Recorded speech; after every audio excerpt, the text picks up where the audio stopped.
নমস্কার, কলকাতা টিভিতে সকলকে স্বাগত। কলকাতা টিভি ডিজিটালে আপনাদের সাথে রয়েছে আমি অরিত্র। পদ্মাপাড়ে উদ্বেগ আর ক্রমশ অশান্তির বাতাবরণ যেন বেড়েই চলেছে। আবারও নতুন করে উত্তপ্ত হয়ে উঠেছে বাংলাদেশ। দিকে দিকে অশান্তি, ঝামেলা, গণ্ডগোল, গুলি, বোমা, আগুন সবকিছুই যেন আবার দেখা যাচ্ছে বাংলাদেশ তথা পদ্মাপাড়ে।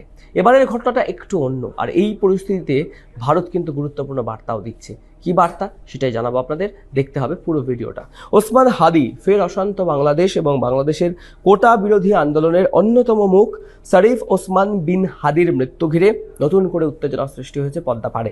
ইনকিলাব মঞ্চের আহ্বায়কের মৃত্যুর খবর পেতেই চট্টগ্রামে ভারতের অ্যাসিস্ট্যান্ট হাই কমিশনারের বাইরে অবস্থানে বসেছে একদল বিক্ষোভকারী। বিদেশ মন্ত্রক এক বিবৃতিতে জানিয়েছেন যে 14ই ডিসেম্বর বাংলাদেশের অন্তর্বর্তীকালীন সরকারের প্রেস নোটে শেখ হাসিনা বিরোধী ইনকিলাব মঞ্চের মুখপাত্র উগ্রপন্থী নেতা শরীফ ওসমান হাদির উপর হামলার সম্পর্কে যে দাবি করা হয়েছে, ভারত তা স্পষ্টভাবে প্রত্যাখ্যান করছে। বিদেশ মন্ত্রকের যে বিবৃতি, সেখানে স্পষ্ট যে ধারাবাহিকভাবে বাংলাদেশের শান্তিপূর্ণ পরিবেশে অবাধ, সুষ্ঠু, অন্তর্ভুক্তিমূলক এবং বিশ্বাসযোগ্য নির্বাচনের পক্ষে আমাদের অবস্থান পুনর্ব্যক্ত করেছি।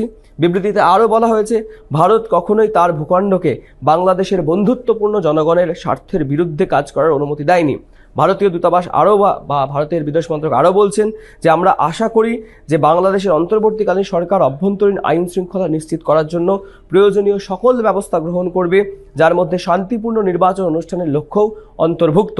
অন্তর্বর্তীকালীন সরকারের নির্বাচন অনুষ্ঠানের প্রয়োজনীয়তা তুলে ধরে যাতে বাংলাদেশ একটি নির্বাচিত ম্যান্ডেটের সরকার ফিরে যেতে পারে, এমনটাই বিবৃতি দিচ্ছে ভারতের বিদেশ মন্ত্রক।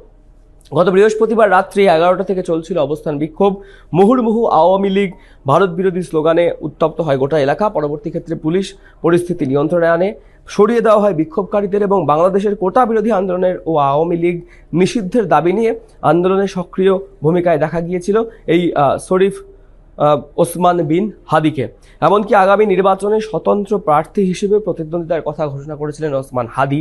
গত শুক্রবার বাংলাদেশের বিজয়নগরে প্রচার চলাকালীন তিনি গুলিবিদ্ধ হন। রিকশায় করে তিনি বাড়ি ফিরছিলেন, সেই সময় মোটর বাইকে করে এসে তাকে লক্ষ্য করে গুলি চালায় দুষ্কৃতীরা। গুরুতর জখম অবস্থায় হাদিকে প্রথমে ঢাকা মেডিকেল কলেজে নিয়ে যাওয়া হয়েছিল। পরবর্তী ক্ষেত্রে এয়ার অ্যাম্বুলেন্সে সিঙ্গাপুরেও তাকে পাঠানো হয়, কিন্তু তাতেও শেষ রক্ষা হয়নি। গতকাল অর্থাৎ বৃহস্পতিবার রাত্রেই মৃত্যু হয়, আর তারপরেই গোটা বাংলাদেশ জুড়ে ক্ষোভ আছড়ে পড়ে। ইতিমধ্যেই নির্বাচনের আগে অর্থাৎ আগামী ফেব্রুয়ারিতে বাংলাদেশের নির্বাচন রয়েছে, তার আগে কার্যত উত্তপ্ত পরিস্থিতি পদ্মাপাড়ে।